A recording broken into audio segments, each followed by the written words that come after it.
Hi guys, this is my first time doing a video, so please comment whether it was good or bad. Doesn't matter. I can take the criticism if it's bad, and comment which videos you'd like me to do in the future.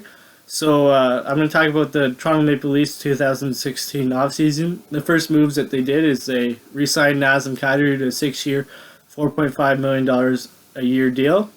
This is a decent signing because he'll get you 45 to 60 points, and for that money, it's average for a second line center around the NHL, which he will be because Austin Matthews should take the first line center role, maybe hopefully by the end of this year, but most certainly should be for next year.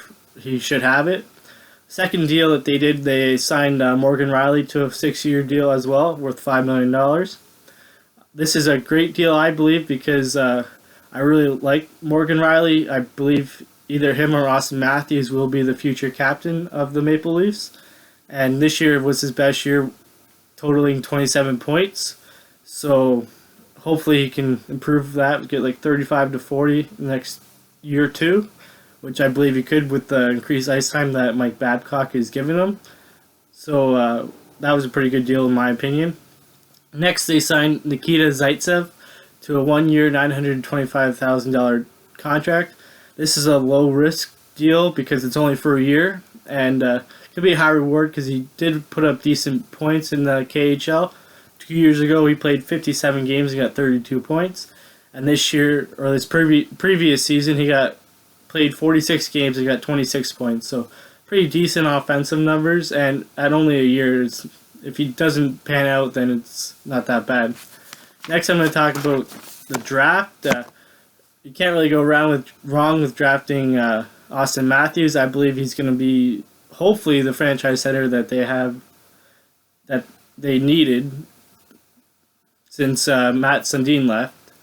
A lot of people were kind of disappointed with the way they drafted rounds 2 through 7, which I don't blame you guys. I think the same thing. They could have went a little bit more for skill rather than size. But last year they picked mostly just skill-wise and a lot of smaller players, so maybe they felt because Marlies kind of got pushed around in the Calder Cup that they needed to address that size. And so after this, they traded for Kirby Reichel, which will add to the size, and he's a former first-round pick, so he has that potential, and all they really gave up was Scott Harrington, which now with all these younger defensemen coming in, I think Scott Harrington would have been mostly in the AHL for the Leafs.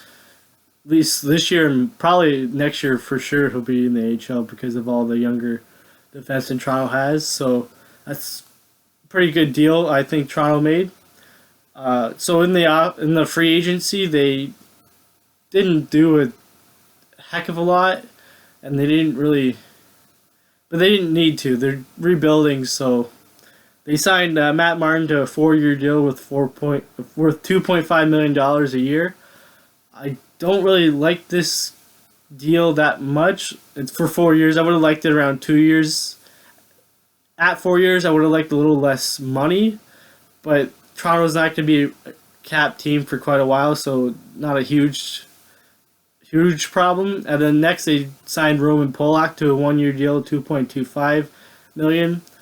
A lot of people didn't like this signing either, but I kind of liked it because what if one of the younger defensemen take a step back or they don't progress like they think they're gonna? So having Roman Polak there to kind of show them how to be professionals and how to play the NHL game a little bit.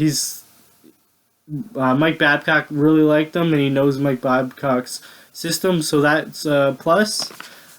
I'm going to talk about the Frederik Andersen trade. I believe he's going to be a really good player.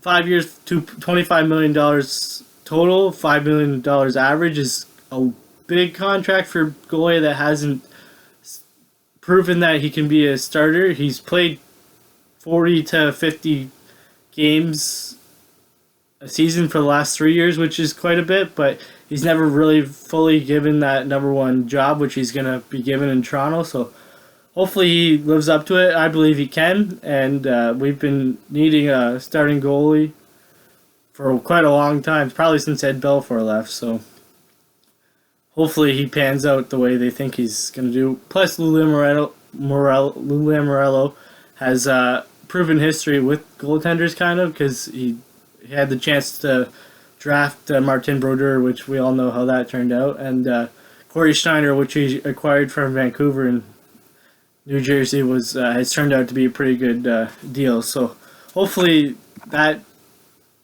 turns out the way I think it's going to be.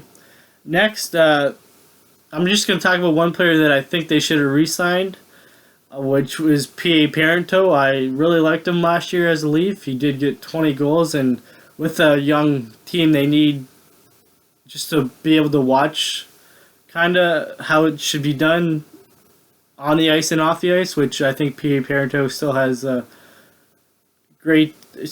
quite a few years left in him to get at least average 20 goals a year, which the Leafs kind of need.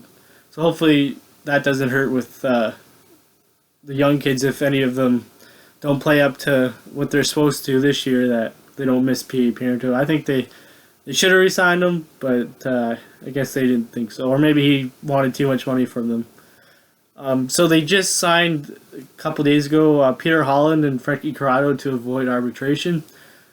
I like Frankie Corrado, especially a 1 year, $600,000 deal. It's a very low risk contract, and he showed that he can play in the NHL, even though he didn't get a shot till December. So hopefully he starts off with the team and shows that he can stay up here. And then Peter Holland was at 1 year, $1.3 million.